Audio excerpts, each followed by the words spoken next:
இன்னைக்கு என்ன நாள் எல்லாருக்கும் உங்களுக்கு தெரியுமா? வியாழக்கிழமை அப்படித்தானே சொல்ல வரீங்க? அப்படியெல்லாம் இல்லை. இது சிலர் பெரிய வியாழன் அப்படின்னு சொல்லுவாங்க, சிலர் வியாகுல வியாழன், இப்படியெல்லாம் ஒரு சில அர்த்தங்கள் இருக்கு. ஏன் சொல்றேன்னா, நாளைக்கு புனித வெள்ளி. ஆண்டவரை சிலுவையில் அறையப்படுறதுக்கு முன்னாடி சீஷர்களோட போயிட்டு சாப்பாடு சாப்பிட்டு அவர் போஜன பந்தின்னு சொல்லுவோம். அதுதான் அவங்களோட சாப்பாடு சாப்பிட்டு சீஷர்கள் ஒருவருக்கு ஒருவர் காலை கழுவிக்குவாங்க.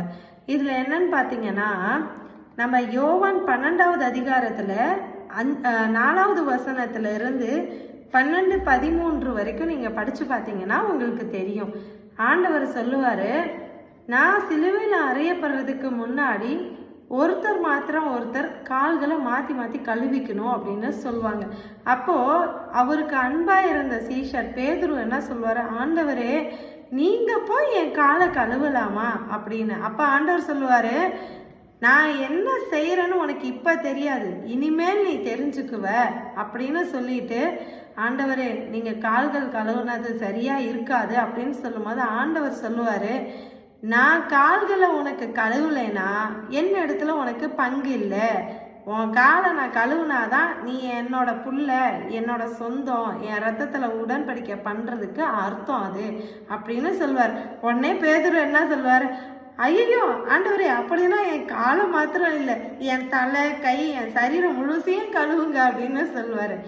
ஏன் அப்படி சொல்றாருன்னா, ஒருத்தருக்கு ஒருத்தர் கால் கழுவி கையை கழுவி மாற்றி மாற்றி கழுவிக்கும் போது நம்ம ஒரு காரியத்துல இருப்போம், என்ன சொல்வோம், ஐயோ இவங்க பெரிய ஆளுன்னு ஒரு மாதிரி கசப்பு இருக்கும் நம்மளுக்குள்ள இல்லையா? பெரிய ஆள் சின்ன ஆளுங்கிற அந்த வேற்றுமை நம்ம கூட வரக்கூடாது, எல்லாரும் தாழ்மையா இருக்கணுங்கிறதுக்காக தான் இந்த கால் கழுவுற காரியத்தை வச்சிருக்கிறாங்க. நாங்க அதை அந்த காலத்துல இருந்து ஆண்டவரோட காலத்துல இருந்து இப்போ வரைக்கும் அந்த முறைகளை சில சபையில அதை நடத்துறாங்க. ஒரு சில சபையில வேணா இல்லாம இருக்கலாம், ஆனா எல்லா சபையிலையும் இந்த வியாழன் இரவு நேரத்துல தான் ஆண்டவர் அதை செஞ்சார்.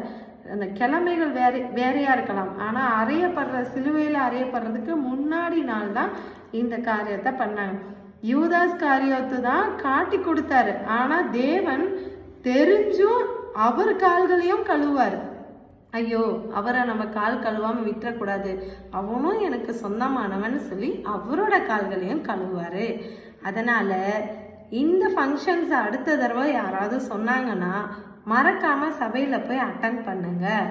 இது பண்ணிட்டு திருவிருந்தும் கொடுப்பாங்க. ஞானஸ்தானம் எடுத்தவங்களுக்கு அவரோட உடன்படிக்கைக்கு ஈக்குவலா என்னன்னா அந்த அப்பமும் திராட்சை ரசமும் இந்த கால்களை கழுவி அதை கொடுக்கும்போது அவரோட பங்கு, அதை நினைவு கூர்ந்து நம்ம அந்த வருஷம் இந்த நாட்களை கொண்டாடுறோம். அதனால எல்லாரும் இந்த ஃபங்க்ஷனை மிஸ் பண்ணாதீங்க.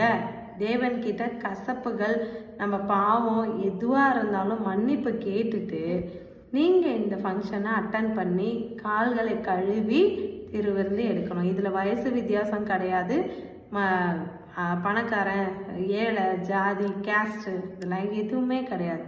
எல்லாத்தையும் முறியடிக்கிறதுக்காக தான் இயேசு கிறிஸ்து அன்னைக்கே சீஷர்களோட காலை கழுவி அர்த்தத்தை சொல்லிட்டார். இப்போ நம்மளும் அதை செய்யும் போது மனசுக்குள்ள கசப்பை வச்சுட்டு பண்ணுறது வேஸ்ட்டு. கசப்பை வச்சுட்டு பண்ணக்கூடாது, அதை தான் நான் சொல்கிறேன். என்ன மக்களே, உங்களுக்கு புரிஞ்சிருக்கும்னு நம்புகிறேன். ஓகே.